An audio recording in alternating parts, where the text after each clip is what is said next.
A Tunisian opposition leader has died after being shot outside his home in the capital, Tunis.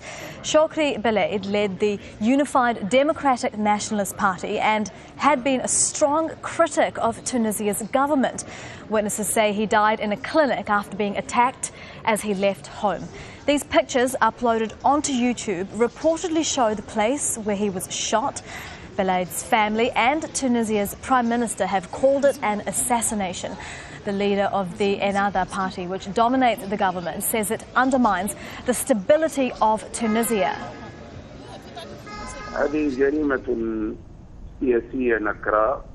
This is a heinous political crime aimed to undermine the stability of the country, targeting our transition to democracy and any development project currently planned by the government.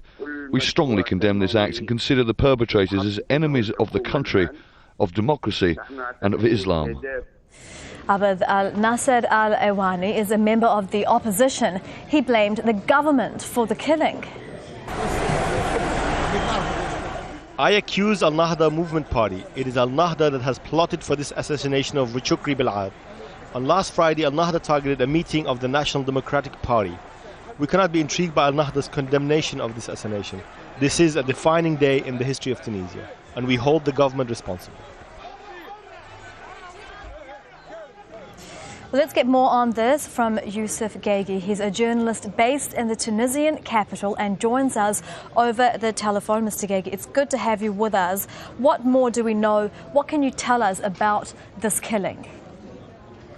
Well, we know that Chokri Belaid, who's a prominent leader of the Popular Front, was shot dead this morning as he was leaving his house with 2 bullets, one in the head and one in the neck. The Minister of Interior said that 2 suspects were involved and they are currently looking for them. More importantly, this is shocking for Tunisians, and thousands of people are heading towards the main avenue on Habib Bourguiba now to denounce this attack. A lot of people are angry as well because this was a sequence of political violence to which they say the government did not react in the right way, and now it led to this assassination.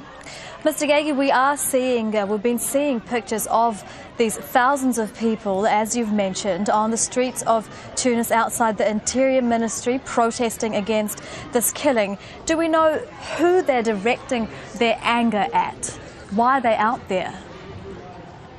Well, these are essentially students who refused to go to class and headed to the main avenue, as well as members of the Popular Front and different political parties.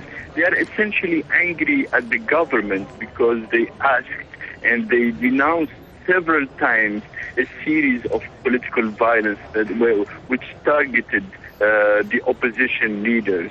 But the government, for them, did not react promptly and in the right way, which led to a continuing of this violence. And this assassination is the first time, we see it for the first time in Tunisia. It's never happened before, and people are absolutely shocked to see somebody dead, shot with bullets.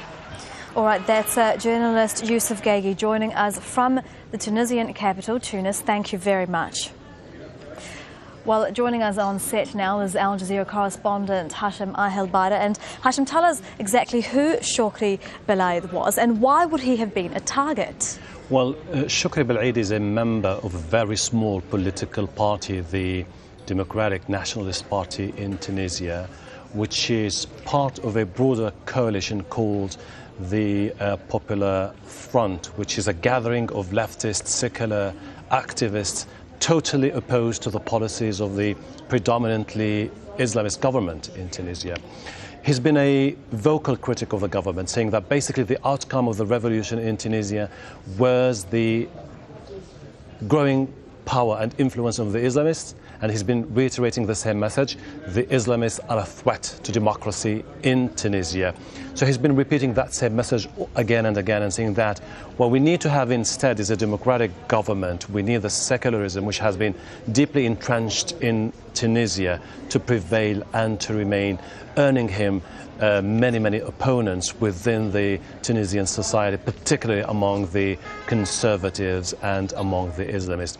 Just a few days ago, he's been on a show on a Tunisian TV station, and he said the local committees established after the revolution to protect the revolution, as they say, are just a tool used by the government and the Islamists to get rid of us. So I think his assassination is definitely going to create many problems in the coming days for the Tunisian government. Well, we just heard from one opposition leader there who is blaming the government for his assassination, for Belaid's assassination. Is that going to be a view that will be widely held, do you think? I don't think so, because the Prime Minister and Al-Jabali and Al-Ghannouchi, who is the leader of the Nahda party, came just a few minutes after the assassination, condemning the assassination, saying this is a terrorist attack. But of course we know why they're saying this, because the Minister of Interior is a prominent member of the Nahda party. But this is very bad news for the government and for the Tunisians, because a few days ago they were talking about what is the only way to save Tunisia, and they were talking about a national unity government